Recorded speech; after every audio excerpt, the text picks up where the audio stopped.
There's dentists who talk about the fact that they never need to market. Yeah. You know, I mean, they've been going for a long time. Everything is word of mouth. But even word of mouth is marketing. The fact that you provide an excellent service, that's still marketing, because people are then going out and telling other people about you. Word of mouth is marketing. Welcome, guys, to another episode. Today is going to be a good one. So I've brought on a friend who also helps with my marketing, helps with my content, scheduling, all the stuff that you see, the visuals, the editing, cutting up clips, reels, all of that, social media. And I do think it's an important one so that we can get to understand where marketing and content and social media can fit within your career as a dentist to further yourself in your career, and how to approach it in a way that works for you. So thank you to Chiko for coming on today. Thanks for coming on, Chiko. You're good. No, thank you for having me. Yeah. Yes, I'm good. So let's get straight into it with just, what do you do as a dental marketer, and just a little bit about how you also got into it. Yeah, so as a dental marketer, firstly, how I got into it, I think I always liked the idea of being able to help people express themselves. Because I think maybe because I struggled with my own expression, I always thought, okay, what can I actually do to help people as much as possible express themselves? Because I saw that there's so many people, so many businesses out there that have all of these amazing things that they're able to do, but they're not able to tell the world, this is what we can do, this is what we can offer.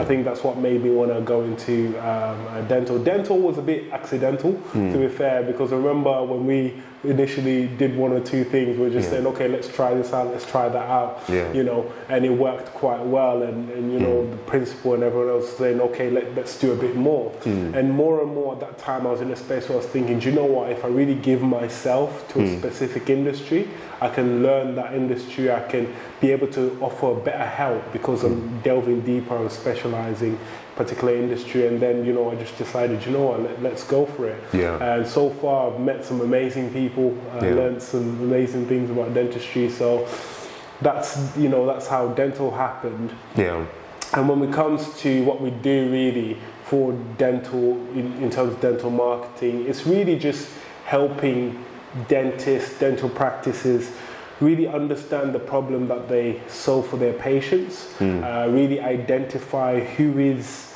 my ideal patient, who is the person I can help best, who most needs my services, and then just looking at ways of how can we attract that person most effectively, whether it's through social media. Obviously social media is a powerful one at the moment. Even whether it's on social media, how do you do it on that platform, which platform's the best, and all that stuff. So you started to get into it a little bit, but one of my questions was going to be, what is dental marketing? What is dental? That's a very good question. I think dental marketing is just basically a means of being able to reach patients, basically, for dentists and dental practices, really. However, it could be social media, it could be whether it's SEO, it's Google, it's your website, it's whether it's your internal ways of communicating with the patients, just communicating, reaching, attracting, and showing them what we can offer. Okay, so just to make it even simpler for us, in what instances is dental marketing needed? Or is it even a necessity? Is it just a bonus, or is it something that is actually needed for every practice? I think it depends on where the practice is, because I hear there's dentists who talk about the fact that they never need to market. They've been going for a long time, everything is word of mouth, but even word of mouth is marketing. The fact that you provide an excellent service, that's still marketing, because people are then going out and telling other people about you. Word of mouth is marketing. So I think marketing happens in every business. It might not be in the shape, in the way that you think is obvious marketing, but it happens in every single business, in every single practice. So I think when you need marketing, really, it's when you're at a place that you're trying to get more people to see what you're doing. You're trying to attract more people, and marketing is different depending on the stage that you're at. There's some people who might be at the very beginning, where for them it's more about some awareness. And I feel like marketing is like, a lot of people refer to it as it's like dating. Depending on where you're at. If someone doesn't really know who you are, you're not going to be asking them to marry you. You're not going to be, you want to first, what's your name, before you even ask them out on a date and that sort of thing. So I think it depends on where the dentist's at, and then they would use different methods. But I think either way, marketing, is needed and is used, even in places where people think, oh, we don't do any marketing. A lot of the time, there is some form of marketing happening. All right. So, okay, are you able to just break down some of those forms of marketing that people might be doing consciously or unconsciously? Yeah. So I think if you start with unconsciously, what I always say is that the best form of marketing is always going to be what you live with people when they come to your practice. What experience did they have? Because by that you're saying something. Because I would say marketing is saying something really. And by your actions, how you treated them, how your receptionist talked to them, how you explained what services, what treatments you have to offer. All of that is marketing that happens unconsciously. How the dentists behave and all of that sort of thing. It could be the posters that you have in your clinic. It could be what's on your TV, before and afters. It could be things like you just sending a text message out saying to your patients, we're now offering this new thing. It could be the emails, the newsletters that you're sending out saying, this is what we're offering, this is what's going on in the practice.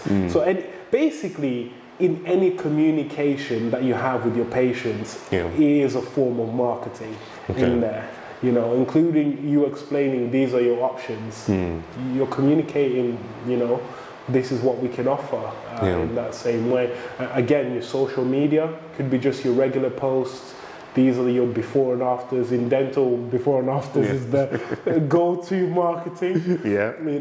This is what we've done in the past and that sort of thing. And then your website.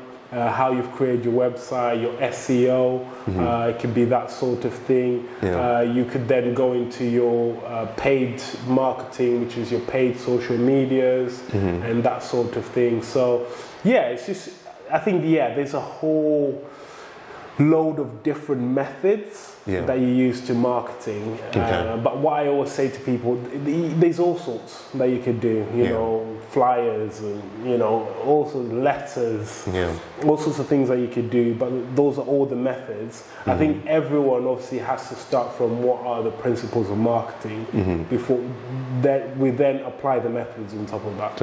Okay.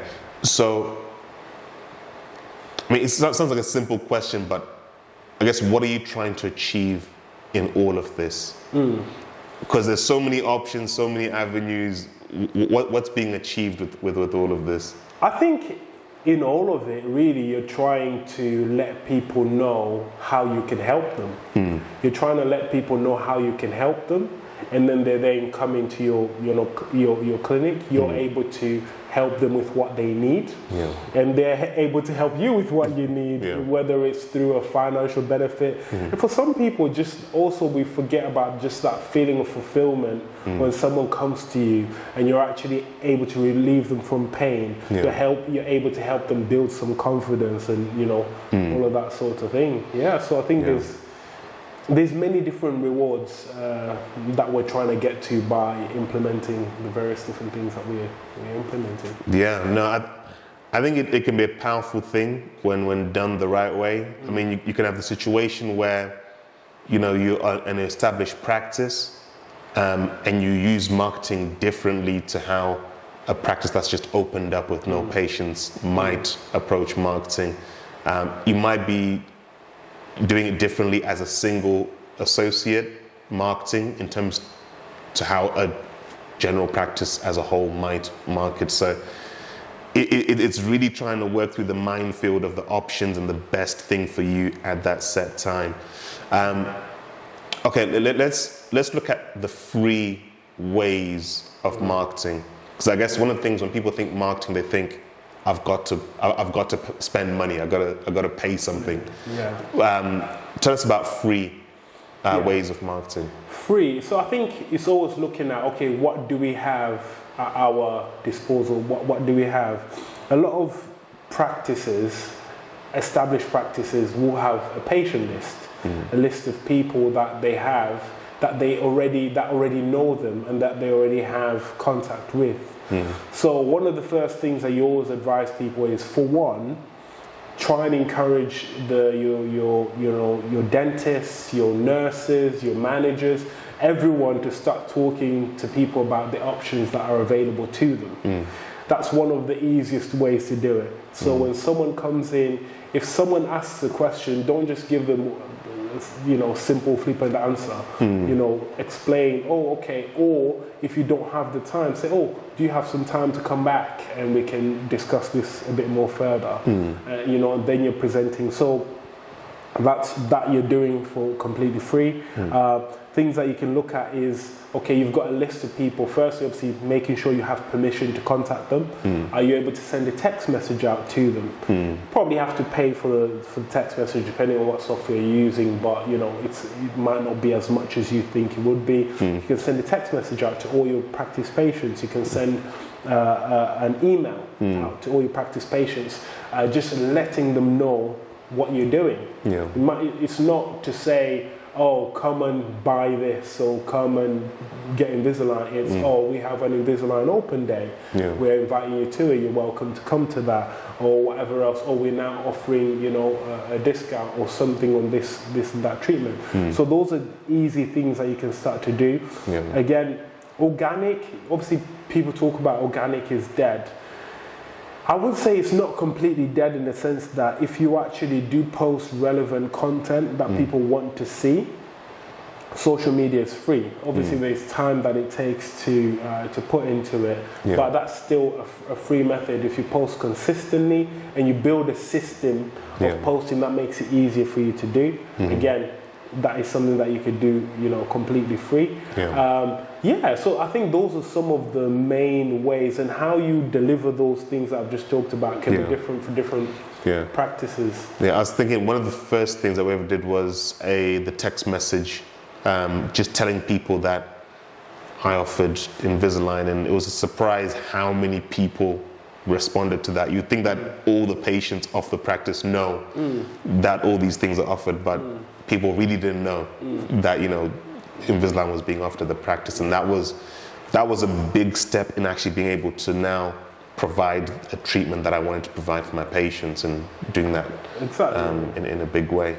Like since I've started my Invisalign journey, myself obviously, I am amazed at how many people don't know what Invisalign is. How many people don't even know that the clear aligner, whether it's whatever brand it is actually a solution. It's amazing how many people just don't know. I think we always assume, well, everyone sees Invisalign ads, everyone sees all of that, but it's amazing how many people don't know, by just letting them know. I was going to ask, why isn't everyone doing it then? Free methods of marketing. What's stopping people from doing all of this if it's readily available? I'll be honest, right? I run a marketing agency. There's so many things that I don't do myself that I know I should do for my own business. And I think it's a lot of the time it's the time. People just don't have the time to do these things. It takes a lot of time, not only to do them, but to think about them. And because you're a dentist, you're not a marketer, your skills are mainly around, your clinical, and that's what it's meant to be. I'm a strong believer in the fact that the economy and the world and human race only works by the fact that we all have different skills, and by working with each other, we're able to, help each other achieve certain things. So again, I think it's a time thing, because I think dentists are very, very smart people. Not only dentists, dental, nurses, hygienists, and everyone else in the very intelligent people most of the time. They can learn how to do half of these things, but it's what are you going to put your efforts towards. You know, you're not trying to become a marketer, you're trying to be the best dentist you can be. So I think that's normally the issue. I think it's the time, it's the direction, a lack of focus, because a lot of people end up spending a lot of time on just churning out posts, but nothing's happening, and they're wondering why is nothing happening. It's because, you know, you've not focused on a specific, you know, problem. You've not focused on a specific patient. So let's talk about that, because content is a hard one to do consistently. I mean, some people say post 3 times a day. Some people say make sure you're posting daily. Some people might even say it doesn't matter how often you post. But it's quite apparent that content is key to getting a message out there and to being visible to the rest of the world. How can people get to a place where they can post consistently without it eating into their time as clinicians? I mean, I think it's all about, you know, building habits. I'm a big believer in habits, and I think it's looking at your time, your capacity, and looking at, okay, what am I actually able to do? And starting in the simplest way possible. You know, it could be that you say, I'm going to post once every 2 weeks. You know what I mean? It's better to start that way and then slowly increase it than try and post every day. You're just going to, you know, burn yourself out in week 3, not week 2. Do you know what I mean? So things like that, dedicating time, you know, towards it, because it does take time to think about these things. And you have to think, posting on social media is not just about getting loads of patients to your door. You're trying to help people, you know, by posting, you're trying to show them, you're trying to educate, you're trying to show them this is what's available to you. It might be that they see your post and think, actually, no, I'm never going there because, you know, and then the other person will see it and think that's just the person for me. So it takes a bit of time. So it's allocating the time to it. And little methods like trying to create posts in bulk instead of just trying to create one post every single day. It's dedicating a certain amount of time and say, okay, I'm going to make, you know, 7 posts. I'm going to make, so I'm going to make enough posts for the next 2 weeks. I'm going to do my 2 posts, one for each week. And then always trying to be ahead, always making sure you've got like a couple of posts ahead. Rather than trying to post everything on the day. It can be, I think, for a busy, there's some people who enjoy it and can do it, but for regular, like for me personally, I couldn't do that. So one of the things that allows me to be able to post across LinkedIn, Instagram, Facebook, YouTube, TikTok as well, long form as well as short form content, is the fact that a system has been created that allows me to do that. I guess if you could just tell people what's the system in place that allows us to be able to post in all these places in a consistent way. What does that system look like? Yeah, I think so. For one, it's obviously we've worked out who the ideal patient is. We've worked that out. So because we know who the ideal patient is, we know what problem that we're solving for them. That then starts to narrow down what kind of posts that we need to create for them. Okay, so let's just talk about that a little bit more. So like, what are some different examples of who the patient could be? Okay, so let's say I was speaking to a dentist once, and he's saying, you know, he wants to go for full mouth rehabilitation, you know, he wants to implants, you name it. And we start to look at, okay, who needs that? So we start to look at, okay, maybe that patient is a bit older. You know, because, you know, they've had a lot of wear and tear on the teeth, they've not looked after their teeth. So, okay, maybe Instagram might not be it, because that person might not be on Instagram much. They probably will be maybe on Facebook a bit more, and we can look at other ways in which we can reach them, and also things like, okay, what do we want to talk about? What concerns that person? What fears do they have? The person's getting a bit older, you know, they still want to look young and all of that sort of thing. So that will direct the kind of posts that we're making there. And then on the other hand, it could be that it's an Invisalign dentist, you know, that's working with Invisalign. It tends to be younger people, it tends to be younger females. In fact, for one of the things that we worked on, we narrowed it down to young moms. Yeah. You know, young moms. Yeah. You know, so we looked at, okay, what is a young mom thinking about? Yeah. What are their fears? What are their issues? Okay, Yeah. young mom's busy, that, you know, they don't have much time. Yeah. Or young professional female, again, it's Yeah. okay, they don't have much time. How can we slot into their lives? Okay, maybe let's, you know, video consultations. And then when it comes to content, what content, what do they care about? Yeah. What's important to them? Okay. What do they want to see? Do they want to hear from other people that have been through the treatment? So yeah, so it's little things like that. So that's identifying the person, the avatar that you're speaking to, and focusing your energy on making content that suits that person.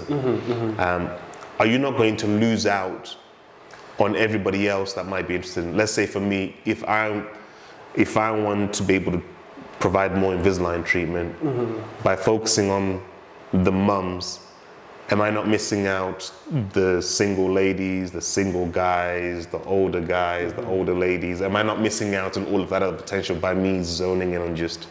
Yeah, and that's a lot of people's worry. Like the number of times I go to speak to principals or individual dentists where it's like, oh, but my service is for everyone. Everyone can benefit from this. The thing is that when you're speaking to, there's so many people that are speaking on social media. There's millions of posts. So many people are pulling us in all sorts of different directions.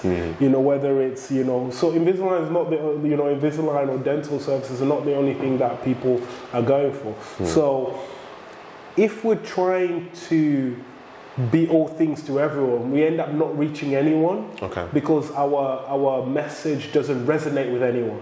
Because they're like, oh, that doesn't quite sound like me. What we want is for someone to see your post and to feel like they're speaking to me. Yeah. You know, I fit into this bracket. Yeah. And once you start to get that, those people then start to get attracted. Whereas if you're speaking to everyone, it doesn't really resonate with anyone. Yeah. Because you're trying to generalize everything. And also what you want to do is that, I remember I read this marketing book a while ago, is that it talks about you want to create super fans. You know, if you create super fans, let's say those young moms, right? Yeah. If you target them and they feel like, okay, Arnold knows us, he understands us, he knows who we are, they then start telling everyone else about you. Yeah. They tell their single friend, they've got brothers, they've got parents, Yeah. they're the ones that go out and, you know, and that's where, what I always say to people, any form of marketing, you always want it to lead toward the word of mouth. That's where everything should lead to. Yeah. If you're doing all of this marketing and you're never ending up with any word of mouth, there's a problem.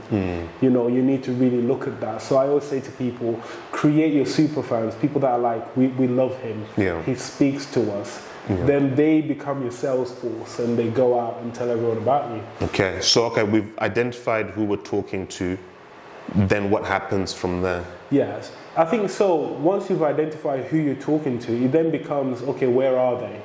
What do they do? What do we need to be saying to them? What sort of, even down to the language, if you're thinking about young mums, it could be young mums where? Young mums in London, young mums in Preston. So young mums in Preston, they speak a certain way, so we can try and start wording things in the way, you know, that they speak. We can start to look at, okay, can we start talking about the things that they relate to, the struggles of being a young mum? You know, can we start to incorporate? And with these things, a lot of people think you don't have to go around saying, yes, we want young mums, we want young mums. You don't have to say that. You can, it's just the phraseology, how you phrase things, how you say things can appeal to them a bit more. You know, if every now and again when you're doing content, you drop in a joke about, you know, young mums, or, you know, so it's just, I think it's just wording things and doing things in a way where they will understand and they can resonate with, I would say. Okay, so we've identified who we're talking to, where they are, in terms of social media platforms as well. What else how else did we start to build up the system that we're currently using? Yeah, so again, once we've understood all of these things, it's now starting to look at, some people call them content pillars, where you now start to have like it's just topics of things that you want to talk about, you know, based on what you found out. So once you find a few topics, that you want to talk about based on, you know, whether it's making people understand what the treatment's all about. Yeah. You know, I mean, you could start even talking about maybe you could share a bit about your own personal life, your lifestyle, you know, because you've recently posted a few things about, you know, the fact that you've just had a child. And all of those things start to resonate with people. The fact that you could talk about, you know, you having a child and you can start to talk about, okay, how can we fit in appointments with people? How have we modified our offering to fit young moms, whether it's they can have video consultations in the comfort of their own home. So you start to create some topics of things that you can start talking about. Even when it comes to doing let's say if you start doing video testimonials, you can start asking people questions surrounding those things that affect young moms or whoever your target audience is. And once you have those topics, you have your list of topics there, and then you just start working out. So it depends on what you want to do. Whether if you're doing long form content, you can maybe create a YouTube video about something, and then you can cut it up into small little bits for Instagram. So it's all about, whenever you're creating your content, is how can I do it in a way where I can create as much as possible. So thinking about things like, okay, what kind of questions do you think young moms would ask, and answering those questions. But it's all about, I think it's all about thinking in advance. This is, you know, these are 10 topics. How can I break these 10 topics further down? And then you have loads of different content ideas, and then you can start tackling them one at a time. So you can say, okay, on Tuesday, I'm going to work on this, and this. I'm going to have a filming day. On this filming day, I'm going to tackle this, and that. And then I'm going to, you know, get this edited, plan out, you know, when these things are going to go out. And, and it starts to get very detailed in how it all plays out. So I know with the content pillars, we ended up landing on one content pillar for teaching. So oral health, giving oral health advice, whether that's flossing, brushing, that sort of thing. We had one content pillar which is all about the patient and testimonials and how they've experienced treatment with myself. And then we had one content pillar which is all about before and afters, smile makeovers, the teeth column. So that mixes the type of content that we're putting out there.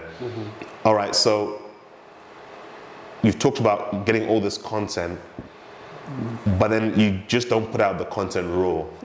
No. There's an editing element to it. So how do we usually? Obviously, you've got your content, you've got your raw content, you've recorded, and it's obviously the next step is editing stuff. And I always say to people, at the start, you can try and start doing stuff yourself. So there's different platforms. There's things like Canva. Canva is a simple way of editing pictures, graphics, and that sort of thing. You can literally go into Canva and type in template for before and afters, and you will literally get templates, and you can just swap in the pictures, maybe change the colors to make them what you want them to be. And there's so many other things. Canva allows you to remove backgrounds automatically. You know, there's various different things that you can do with Canva.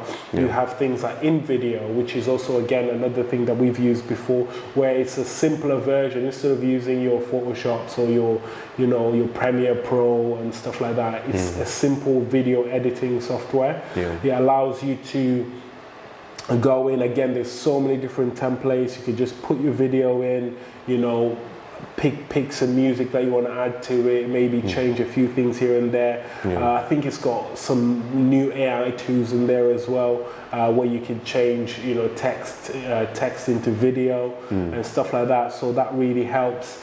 And then obviously the next step from there is that you can start looking at places like Fiverr, where you can get people to help you out with one-off things at a very nominal price. So you can go there, say, you know, help me, you know, design this thing or that sort of thing as a one-off if you want something done quickly.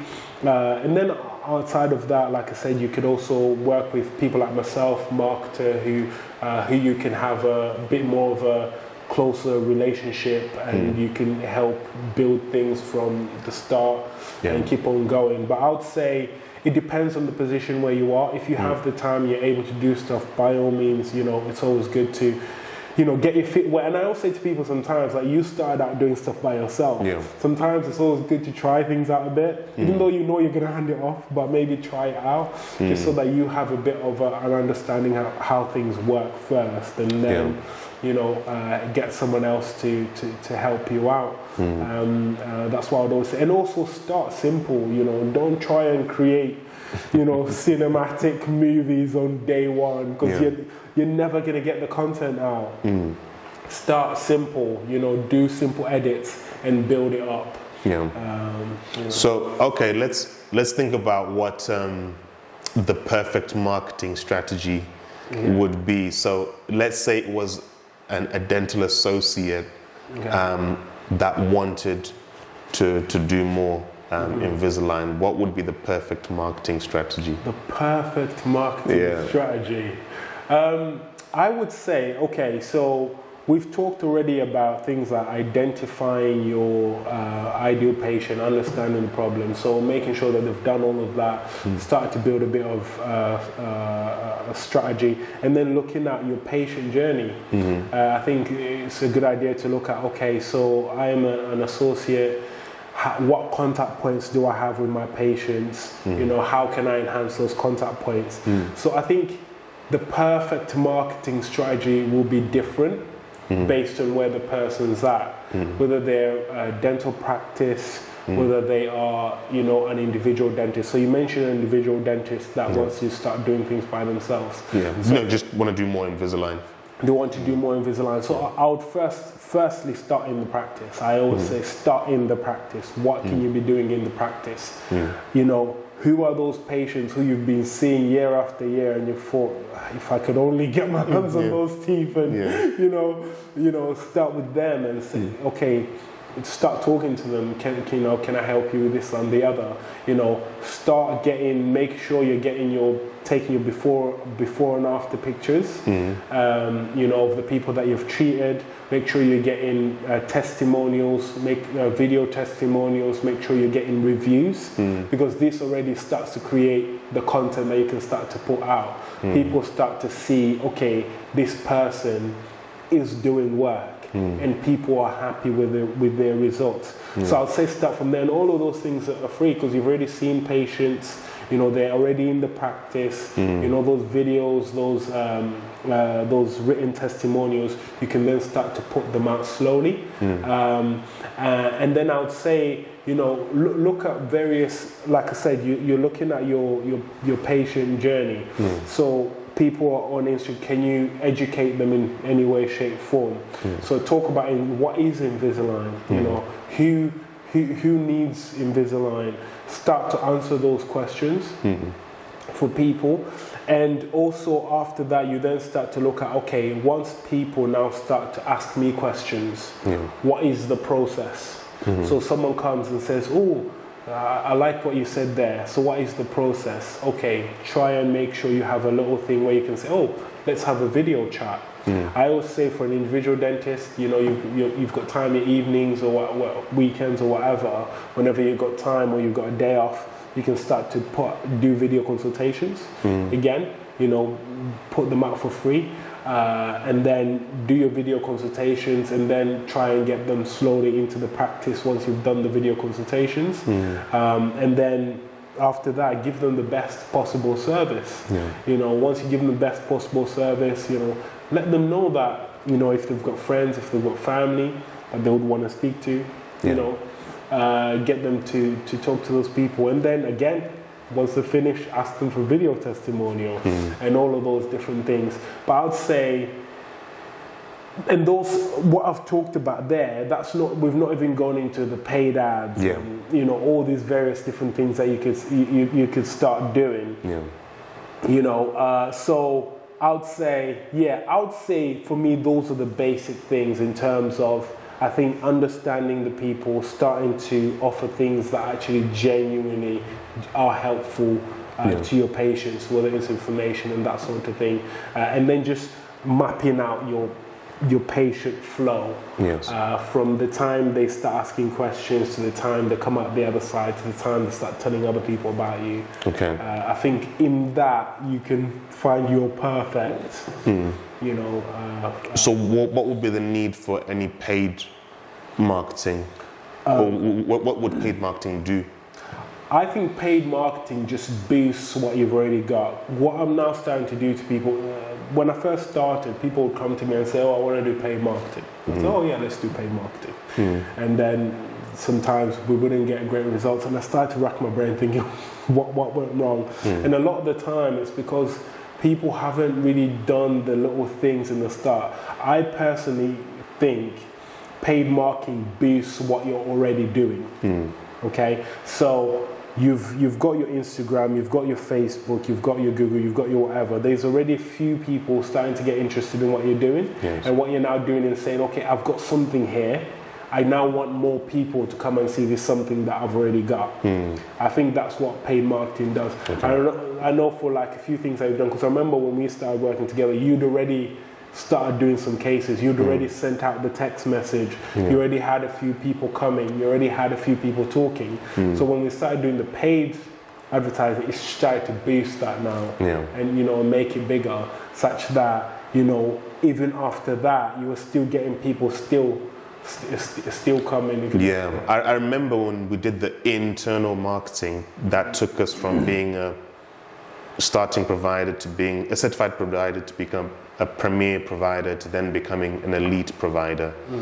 But from elite provider, when we did the paid marketing, that then allowed me to become an apex provider. So apex basically means you're in the top 1% of providers in Europe, Middle East and Africa. So I can see how the paid marketing boosted what we had already done to take us to that next level. So definitely agree there.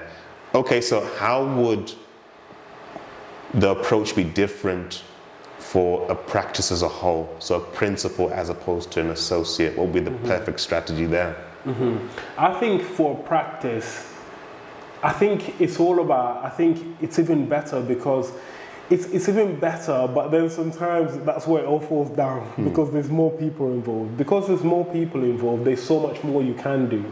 There's so much more content you can create and all of that sort of thing. But the principles, again, are still the same. Looking at, okay, practice, you know, yes, I know the practice offers multiple different things that it offers, but look at, okay, based on our area, based on our expertise within the practice, what is the thing that we do the best, and focus on marketing that. And then all of these other things will then come. You know, people will come for, you know, if people come for one thing, they'll probably need another thing, and they've got a family member who needs another thing, and then, you know, all these things. So I would say for practices, it's picking a focus and saying, we're going to focus on this thing, we're going to focus on this person, and then as people come, because what you want as a practice is people to come into the practice. Once they're in the practice, you can show them everything else that you have to offer. You can, you know, look at them, you can diagnose, okay, you know, you came from Invisalign, but okay, we might need to take this tooth out. We might need this, we might need, you know, you might look at an implant instead of what you're looking at, you know, various different things. So I think it's a similar approach, looking at who it is, and then looking at things like, okay, in the practice, how can we start to create systems for creating content, whether they're based around certain people, making certain people take certain responsibilities. You know, I've seen different practices do different things where, let's say they have a nurse, each of the people take over the social media for one day, and whoever gets the most reach, you know, gets something. So there's various little things that you can do, and again, it's low-hanging fruit. Look at, you already have patients coming in. How can we make it so that patients know more about what we do? Can we put things on the TV? I've been in practices where the TV is off, you know, where you're thinking, well, your TV, like, you could be putting your treatments. People are sitting the patient in the waiting room doing nothing. Do you know what I mean? You could easily even go on Fiverr, send them a few pictures and things of that you've done. Tell them, create a little video for me for my waiting room. You know, we've done things like QR codes. Put a QR code for certain things in the reception. So that people can come and scan it and to find out a bit more about what you do. And also find out what your patients think about what you're already offering them. Find out, okay, what can we do better for you? You'd be amazed at what comes out of that, and that becomes your whole marketing strategy, which is actually, I appreciate this and I would appreciate that.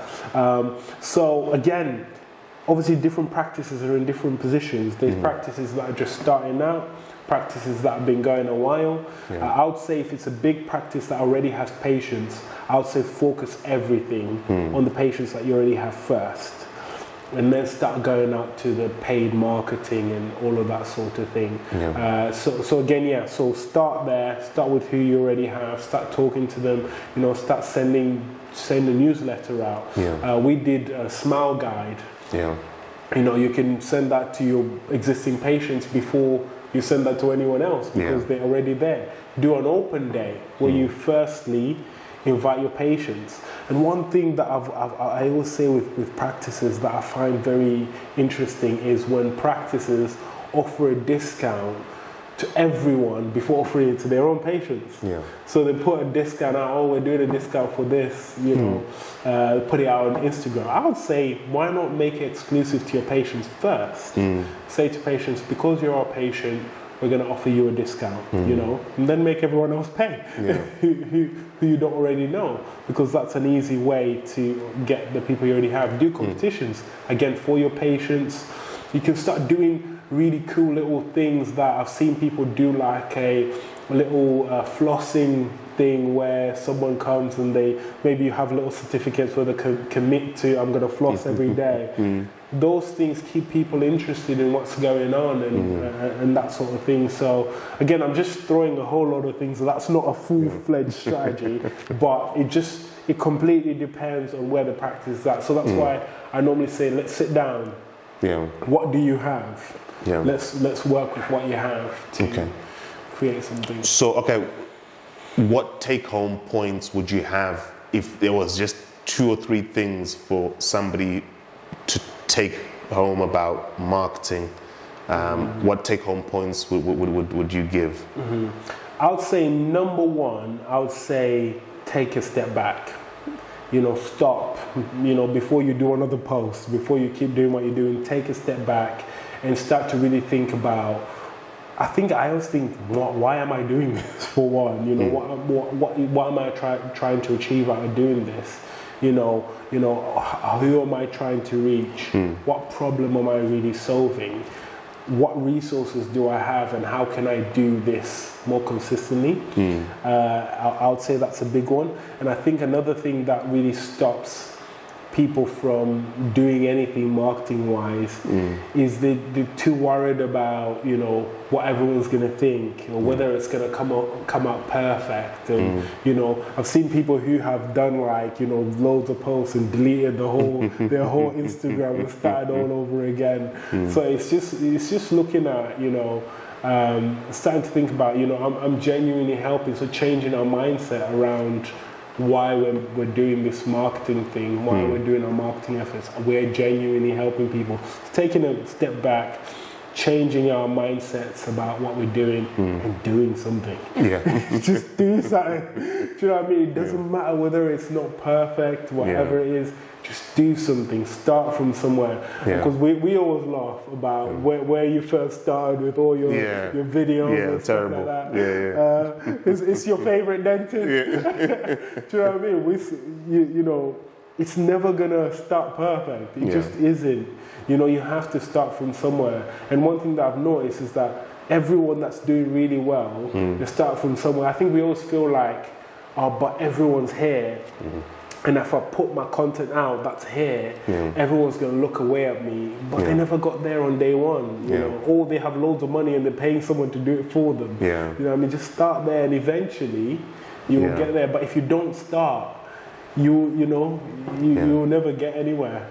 I think one thing I've noticed as well is, you know, definitely you don't have to be perfect to start. As you keep doing it, you will get better. But one thing I've noticed is you don't have to have hundreds and hundreds of thousands of followers. Oh yeah.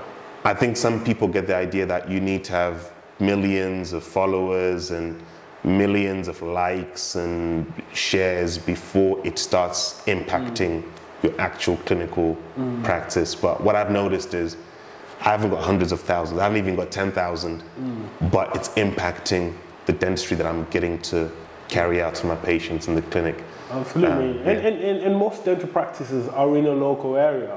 What is the point having someone in the in the US liking your stuff every day? Obviously, yes, it helps boost your thing, but at the end of the day, what you want is people in your local area, people that you can actually genuinely help. Unless you're going for a different strategy where you're trying to get money through YouTube and whatever else. And but if you're trying to get more patients, it's about your local area, and I've seen people with a few, people with 1,000 followers that are getting loads of cases through their social media, and people with thousands and thousands that they don't really get much from it. It's just, every now and again people like and whatever else, but it's who is following. Are they even real people? If people want to find out more, maybe see how you could help them just get a structure in place, or even just know who they're targeting, what's the best way for people to get in touch? Yeah, people can. I'm on Instagram at Marketing for Dentists. My email is Chiko at m4dmedia.co.uk. I don't know the any other way you can find to get a hold of me as well. Do that on Facebook, LinkedIn. I'm all on there. And I just want to get into some specifics of the softwares we're using, apps we're using, and how the structure is that allows us to put out a lot of content, really target in on the patients that I want to be treating, and allowing me to do the dentistry that I enjoy, and doing it all in a way that allows me to still have some spare time to live a life and not just be in dentistry mode all the time. So Chiko, maybe if we start at actually getting leads. So